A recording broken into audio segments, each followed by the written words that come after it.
Conversation with God का आगे का पार्ट फ्रेंड्स।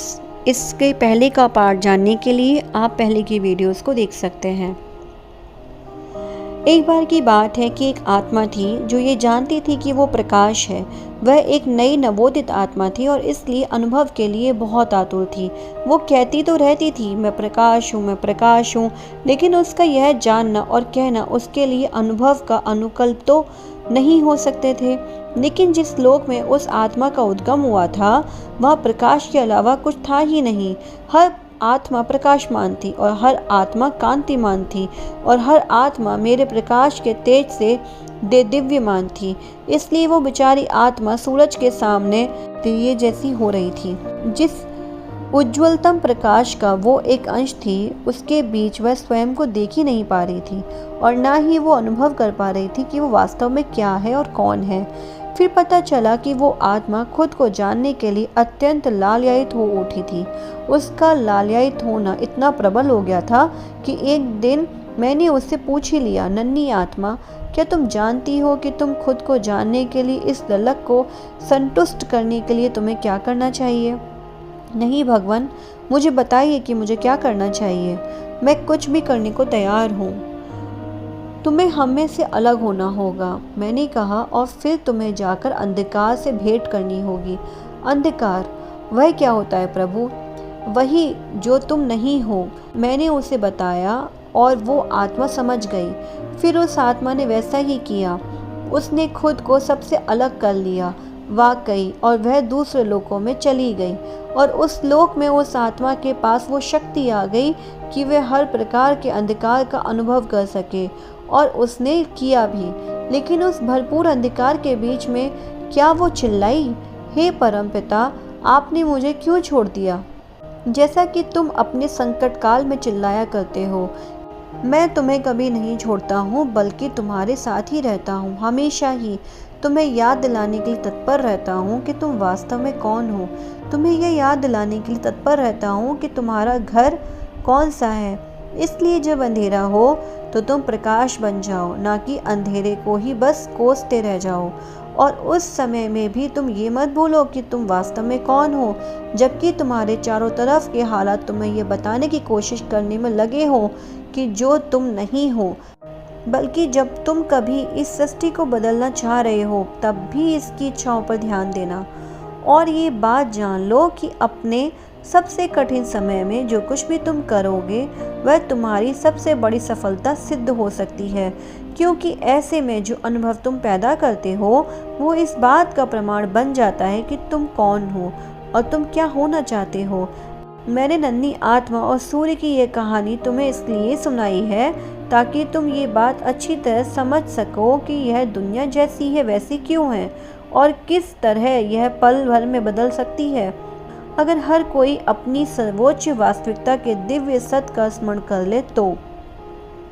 ऐसे लोग भी हैं जो ये कहते हैं कि जीवन एक स्कूल है और उसमें जो जो चीज़ें तुम देखते हो, अनुभव करते हो, वे तुम्हारी शिक्षा के लिए होती हैं। मैं इस बारे में तुम्हें पहले बता चुका हूँ, लेकिन फिर से बताता हूँ। इस जीवन में तुम कुछ भी सीखने के लिए नहीं आए हो, बल्कि जो तुम जानते हो, पहले से जानते हो, उसे सिद्ध करने के लिए आए हो। उसे सिद्ध करने में जो तुम उसे अपनी क्रियाओं में ढालोगे और अपने अनुभव के माध्यम से अपना नवीकरण करोगे।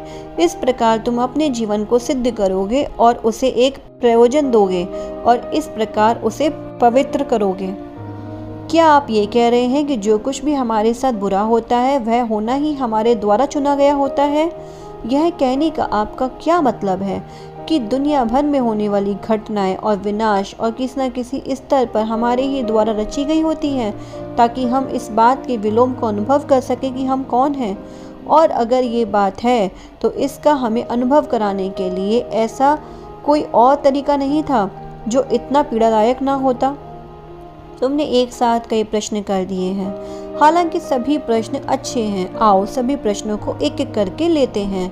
ऐसा बिल्कुल नहीं है कि जो कुछ भी तुम्हारे साथ गलत होता है वह सब तुमने पहले ही चुना होता है, कम से कम सचेत रूप में तो नहीं, जैसा कि तुम्हारा मतलब है।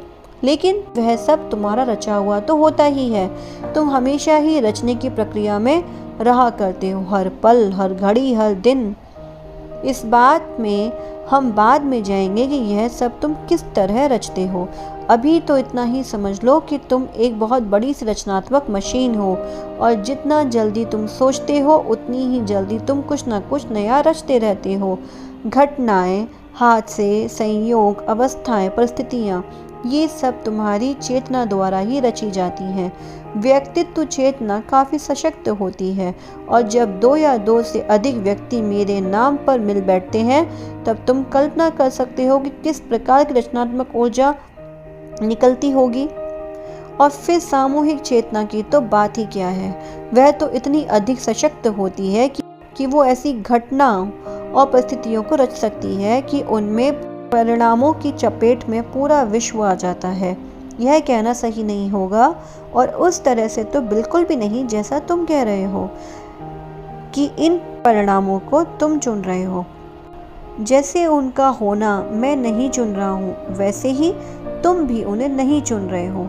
मेरी तरह तुम भी उनका तमाशा देख रहे हो, और यह तय कर रहे हो कि उससे तुम्हारा संबंध क्या है। तथापि संसार में ना तो कोई शिकारी है और ना ही कोई शिकार, ना ही तुम दूसरे द्वारा चुनी गई बातों का शिकार हो। किसी न किसी स्तर पर तुमने ही वो सब रचा होता है जिसे कि तुम कहते हो कि वो तुम्हें नापसंद है, और चूंकि वह सब तुम्हारा ही रचा हुआ होता है, इसलिए वह तुम्हारा ही रचा हुआ तो हुआ। विचारणा का यह एक उन्नत स्तर है।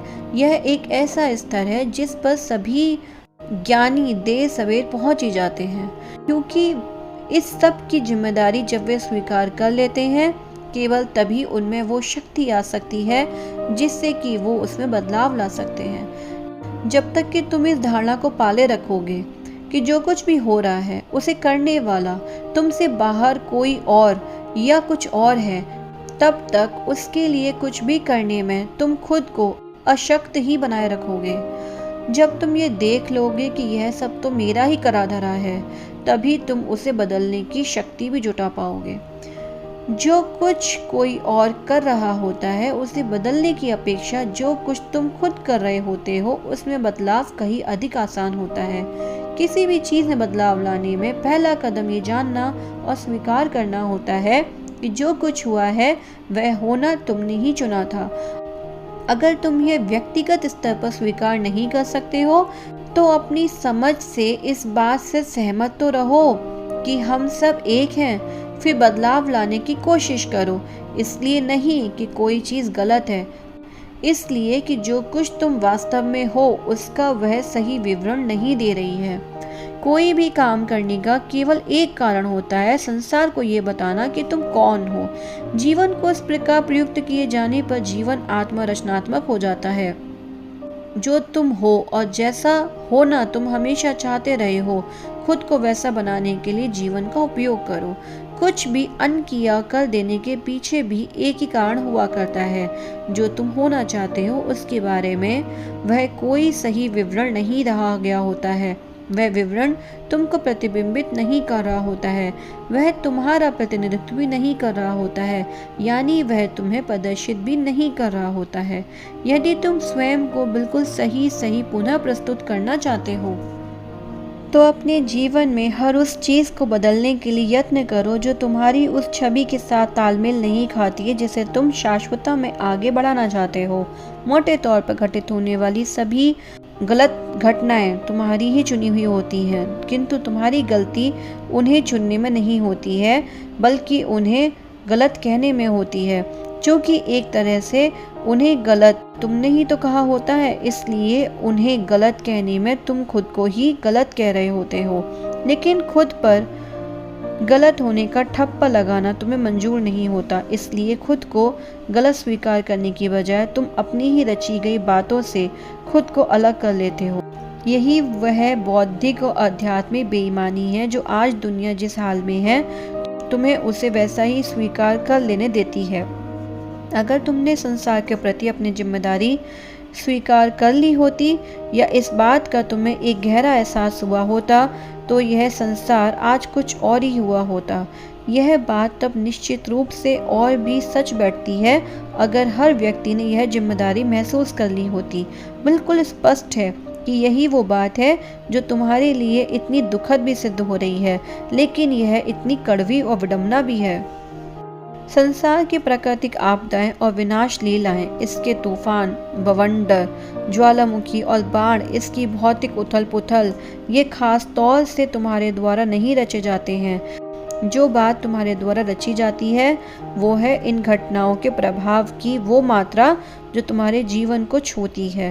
घटनाएं तो ब्रह्मांड में भी घटित होती हैं जिनके बारे में कोई यह कल्पना भी नहीं कर सकता कि उनका होना तुमने उकसाया रचा हो। प्राकृतिक घटनाएं मानव जाति की सामूहिक और संयुक्त चेतना द्वारा रची जाती है। समूचा संसार संयुक्त रूप से इनका सह निर्माण करते हुए ऐसे अनुभव उत्पन्न करता है। तुम में से हर एक को जो कुछ भी व्यक्तिगत तौर पे करता है वह उस अनुभव से होकर गुजरता है, यह तय करते हुए कि उसका तुम्हारे लिए क्या अर्थ है और उनके साथ संबंध में तुम वहाँ क्या कर रहे हो और उनके साथ संबंध में तुम क्या हो, वह कौन हो। इस तरह सामूहिक रूप से और व्यक्तिगत रूप से तुम ही वो जीवन और वो समय रचा करते हो जो कि तुम अनुभव करते हो विकास के आत्मिक प्रयोजन के लिए। तुमने पूछा है कि इस प्रक्रिया से गुजरने का क्या कोई कम दर्दनाक रास्ता नहीं है, और मेरा उत्तर है हाँ है, लेकिन उससे तुम्हारे भारी अनुभव में कोई बदलाव आने वाला नहीं है। संसारिक अनुभवों और घटनाओं के साथ जुड़े रहने वाले दुख को, तुम्हारे दुख को भी और दूसरों के दुख को भी कम करने का रास्ता ये है कि तुम उन्हें देखने का बस अपना नजरिया बदल लो। तुम किसी भारी घटना को तो बदल नहीं सकते क्योंकि उसे तुम बहुत सारे लोगों द्वारा रचा गया होता है और तुम अभी अपनी चेतना में इतनी विकसित नहीं हुए हो कि तुम उस चीज़ को व्यक्तिगत तौर पर बदल सको जो कि सामूहिक तौर पर रची गई हो। इसलिए तुम्हें अपने आंतरिक अनुभव में ही बदलाव लाना होगा। जीवन में निपुणता पाने का यही मार्ग है। कोई भी चीज़ अपने आप में दुखद नहीं होती है। दुख तो नकारात्मक सोच का परिणाम होता है, यह सोच की ही गड़बड़ होता है। कोई ज्ञानी मनीषी बड़े से बड़े दुख से भी खुद को अछूता रख सकता है, इस प्रकार वह स्वयं को स्वस्थ रखता है। दुख किसी चीज़ के बारे में तुम्हारे द्वारा लिए गए निर्णय निष्कर्ष का ही परिणाम होता है। अपने निर्णय निष्कर्ष को हटा दो तो दुख भी दूर चला जाएगा। निर्णय निष्कर्ष प्राय पिछले अनुभव पर आधारित रहा करते हैं। किसी चीज़ के बारे में तुम्हारी धारणा उस चीज़ के बारे में रहने वाली तुम्हारी पूर्व धारणा से ही प्राप्त की गई होती है और तुम्हारी पूर्व धारणा उससे भी पहले वाली किसी धारणा का परिणाम होती है और वो उससे भी पहले वाली किसी धारणा का परिणाम होती है। और ये सिलसिला तब तक चलता रहता है जब तक कि हम बिल्कुल प्रथम विचार पर नहीं पहुंच जाते। सभी विचार सृजनक्षम होते हैं, लेकिन कोई भी विचार मूल विचार से अधिक सबल नहीं होता है। इसलिए कभी कभी इससे मूल पाप भी कहा जाता है। मूल पाप तब होता है जब किसी चीज़ के बारे में तुम्हारा पहला विचार ही नकारात्मक होता है। वह गलती तब और भी जुड़ती और बढ़ती रहती है जब तुम उस चीज़ के बारे में दूसरी या तीसरी बार भी वही विचार रखते हो। पवित्र आत्मा का यह काम होता है कि वह तुम्हें ऐसी नई समझ के प्रति प्रेरित करे जो तुम्हें तुम्हारी गलतियों से मुक्त कर सके। क्या आप ये कह रहे हैं कि अफ्रीका में बच्चों को भूख से मरता हुआ सुनकर, अमेरिका में हो रही हिंसा और अन्याय के बारे में सुनकर और ब्राज़ील में भूकंप के कारण सैकड़ों लोग के मर जाने की बात सुनकर मुझे दुखी नहीं होना चाहिए? ईश्वर की दुनिया में चाहिए या नहीं चाहिए ऐसा कुछ नहीं होता है। तुम वो करो जो तुम करना चाहते हो। तुम वह करो जो तुम्हारी आत्मा के श्रेष्ठतर रूपांतरण के रूप में तुम्हें प्रतिबिंबित करता हो, तुम्हारा प्रतिनिधित्व करता हो। अगर तुम्हें दुख महसूस होता है तो दुख को महसूस करो, लेकिन कोई निर्णय निष्कर्ष मत निकालो और ना ही निंदा या आलोचना करो, क्योंकि तुम जानते ही नहीं हो कि कोई चीज़ क्यों हो रही है और किस मकसद से हो रही है। और ये बात याद रखो कि तुम जिस चीज़ को दोष दोगे वह तुम्हें ही दोषी ठहराएगी और किसी भी चीज़ के बारे में जैसे विचार तुम अपने मन में रखोगे, एक दिन तुम वैसे ही हो जाओगे। इसके बजाय जो तुम हो उसके सर्वोच्च स्वरूप को जो चीज़ें प्रतिबिंबित नहीं करती हैं उनमें बदलाव लाने की कोशिश करो, या जो लोग उन चीज़ों में बदलाव ला रहे हैं उनका साथ दो। लेकिन अपना जीवन जीते हुए सबका भला चाहो, क्योंकि जो कुछ भी है वो सब ईश्वर की ही रचना है और यही सर्वोत्कृष्ट सर्जन है। क्या हम यहाँ थोड़ा रुक सकते हैं ताकि मैं सांस ले सकूं? क्या मैंने आपको सचमुच ये कहते सुना है कि ईश्वर के संसार में चाहिए या नहीं चाहिए जैसा कुछ नहीं होता? हाँ, ये बात सही है। ऐसा कैसे हो सकता है? अगर ये आपके संसार में नहीं है तो फिर कहाँ होते हैं? दरअसल जहाँ मैं अपना प्रश्न दोहरा रहा हूँ, चाहिए और नहीं चाहिए, अगर आपके संसार में नहीं होंगे तो फिर कहाँ होंगे? तुम्हारी कल्पना में। लेकिन जिन लोगों ने मुझे सही और जो सही नहीं है की, कर्तव्य और अकर्तव्य की, चाहिए और नहीं चाहिए की शिक्षा दी है, उन्होंने मुझे ये भी बताया है कि ये नियम आपके द्वारा ही, मतलब ईश्वर के द्वारा ही निर्धारित किए गए हैं। ऐसा है तो फिर जिन लोगों ने तुम्हें ये शिक्षा दी है वो गलत है। मैंने सही या गलत, कर्तव्य या अकर्तव्य जैसा कोई निर्धारण नहीं किया है। ऐसा निर्धारण करना तो तुमको दिए सर्वोत्तम उपहार से तुम्हें वंचित कर देना होगा, यानी उस अवसर से कि तुम जैसा चाहो वैसा कर सको और उसके परिणाम को अनुभव कर सको। यह तो तुम्हें उस मौके से भी वंचित कर देना होगा कि जो तुम वास्तव में हो उस छवि में और उसके अनुरूप खुद को नया रच सको। यह तो तुम्हें उस आकाश से भी वंचित कर देना होगा जिसमें तुम स्वयं को उच्चतर से उच्चतम की ओर वास्तव में ले जा सकते हो, अपने उस श्रेष्ठतम बोध के आधार पर कि वो क्या है जिसके लिए तुम सक्षम हो। किसी भी चीज़ को, चाहे वो कोई विचार हो या कोई कर्म हो, उसे गलत कहना तो दरअसल यही कहना होगा कि उसे मत करो। उसे ना करने के लिए कहना तुम्हें उसके लिए प्रतिबिंबित कर देगा। प्रतिबिंबित कर देना तुम्हें सीमित कर देगा और तुम्हें सीमित किया जाना तुम्हारी उस वास्तविकता को नकारना होगा जो कि तुम वास्तव में हो, और साथ ही तुम्हारे लिए उस अवसर का भी निर्देश करना होगा जिनमें कि तुम सत्य को सृजित करते हो और फिर उस सत्य को अनुभव करते हो। ऐसे लोग भी हैं जो ये कहते हैं कि मैंने तुम्हें स्वतंत्र इच्छा प्रदान की है, लेकिन ये लोग ही यह बात भी दावे के साथ कहते हैं कि अगर तुम मेरी आज्ञा का पालन नहीं करोगे तो मैं तुम्हें नरक में डाल दूंगा। तो फिर यह स्वतंत्र इच्छा कहाँ रही? क्या यह ईश्वर का मजाक बनाना नहीं है? क्योंकि इसमें हम दोनों के बीच सच्चे संबंध के बारे में तो कुछ कहा ही नहीं गया है। चलिए अब मैं एक अगले विषय पर चर्चा करना चाहता हूँ, और वो है स्वर्ग और नरक का पूरा मामला। मैं तो यही समझ पा रहा हूँ कि नरक जैसी कोई जगह नहीं होती है।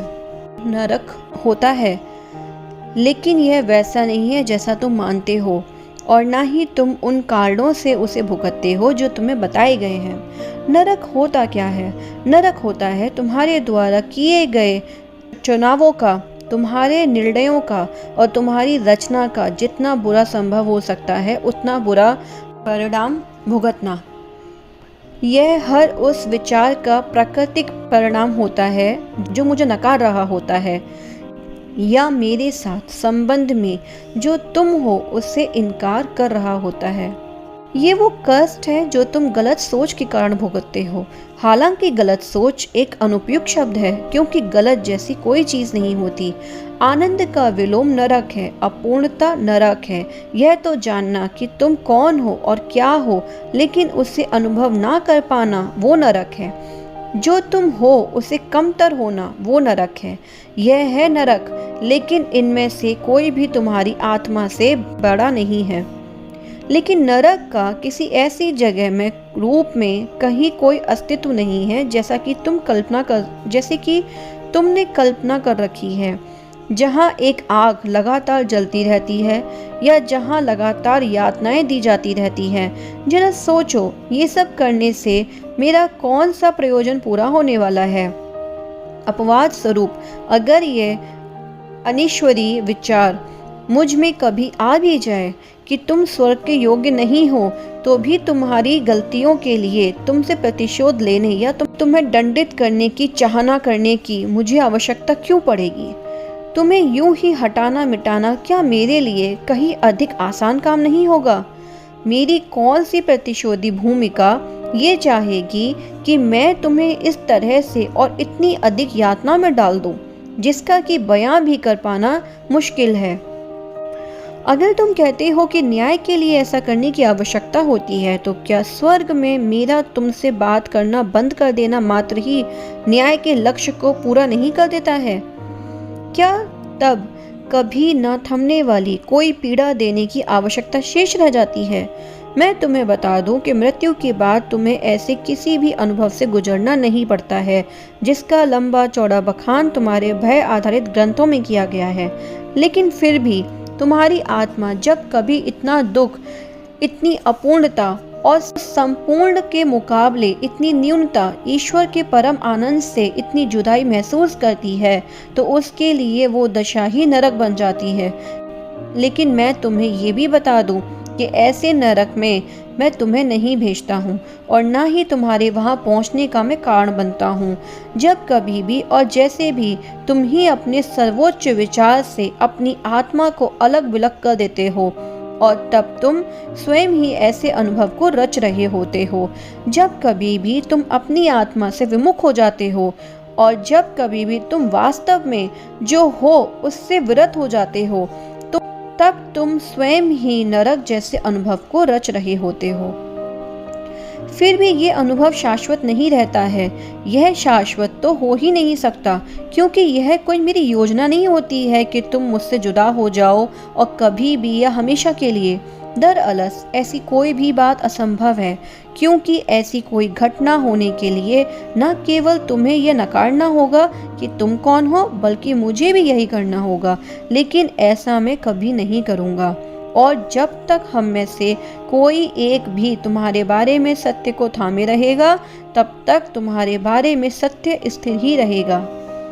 लेकिन अगर नरक नहीं है, तो इसका मतलब क्या ये नहीं है कि मैं जो चाहूँ वो करूँ, जैसा चाहूँ वैसा करूँ, कुछ भी करूँ, और वो भी कर्मों की सजा भुगतने के बिना?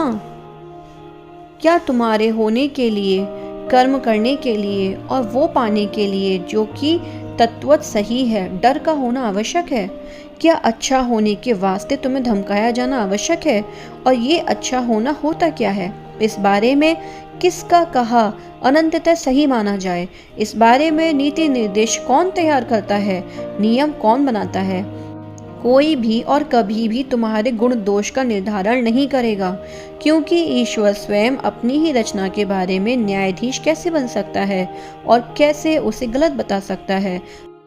अगर मैं चाहता कि तुम दोष रहित बनो और हर कर्म दोष रहित करो, तो जब तुम यहाँ आए थे तब भी तुम्हें पूरी तरह से दोष रहितता की अवस्था में ही यहाँ भेजा गया था। तुम्हारे लिए जीवन की इस पूरी प्रक्रिया का सार ये है कि जो तुम वास्तव में हो और जो वास्तव में होना चाहते हो, उसका स्वयं अन्वेषण करो और स्वयं को रचो। लेकिन ऐसा तुम तब तक नहीं कर सकते जब तक कि तुम्हारे सामने कुछ और होने का विकल्प मौजूद ना हो। तो तुम्हारे द्वारा कोई ऐसा चयन करने के लिए क्या मुझे तुम्हें सजा देनी चाहिए कि जो मैंने तुम्हारे सामने रखा है, अगर मैं चाहता हूँ कि चुनने के लिए तुम्हारे सामने कोई दूसरा विकल्प होना ही नहीं चाहिए, तो फिर मैं पहली चीज़ के अलावा दूसरी चीज़ रचता ही क्यों? ईश्वर के मत्थे दोष मढ़ देने से पहले ये प्रश्न तुम्हें खुद से पूछ लेना चाहिए। तुम्हारे प्रश्न का सीधा सीधा उत्तर ये है कि हाँ, सजा भुगतने के डर के बिना तुम जो चाहे वो कर सकते हो, लेकिन ऐसा करना भी कम से कम तुम्हें फल के प्रति सजग रखने का काम तो करेगा ही। फल तो परिणाम होता है, स्वतः स्वाभाविक परिणाम।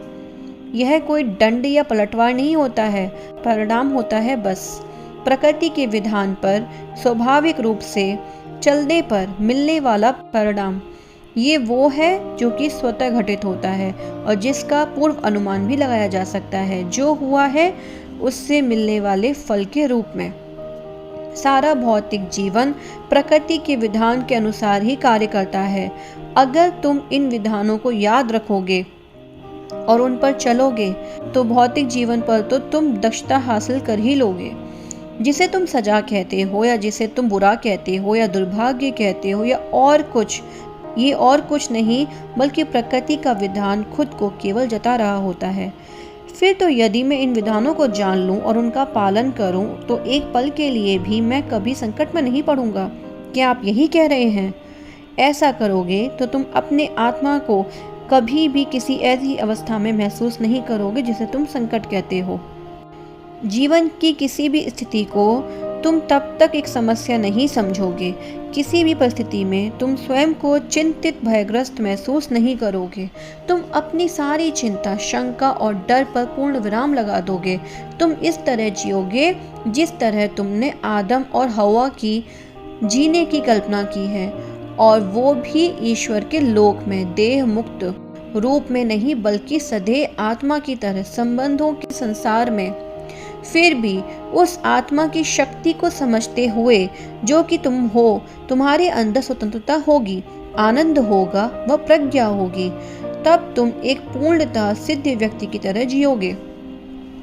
तुम्हारी आत्मा का उद्देश्य यही है, इसका यही प्रयोजन भी है, देह में रहते हुए स्वयं का पूर्ण बोध करना, जो वह वास्तव में है उसको अवतरित करना। तुम्हारे लिए मेरी योजना यही है। यही है मेरी उत्तम संकल्पना कि तुम्हारे माध्यम से मैं प्रत्यक्ष अनुभूति कर सकूं कि इस तरह से अवधारणा अनुभव में बदलने की कि मैं अनुभव द्वारा स्वयं का बोध कर सकूं।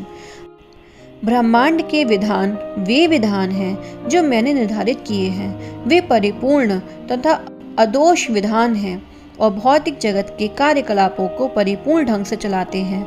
क्या तुमने एक हिमकण से अधिक परिपूर्ण कोई चीज़ देखी है?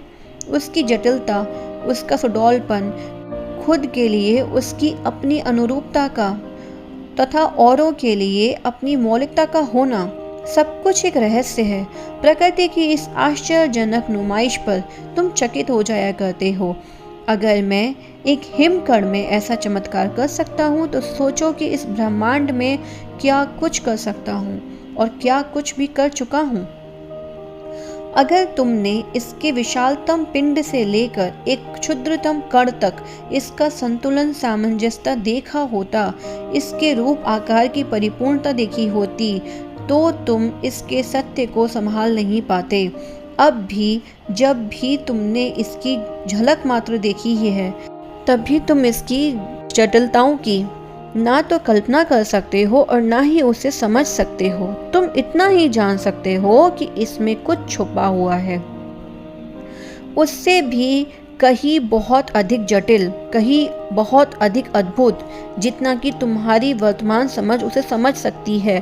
तुम्हारे शेक्सपियर ने ये बात बड़ी सुंदर शैली में कही है। आकाश में और पृथ्वी पर उससे भी कहीं ज़्यादा चीज़ें हैं जितनी कि तुम्हारे दर्शन शास्त्र में बताई गई हैं।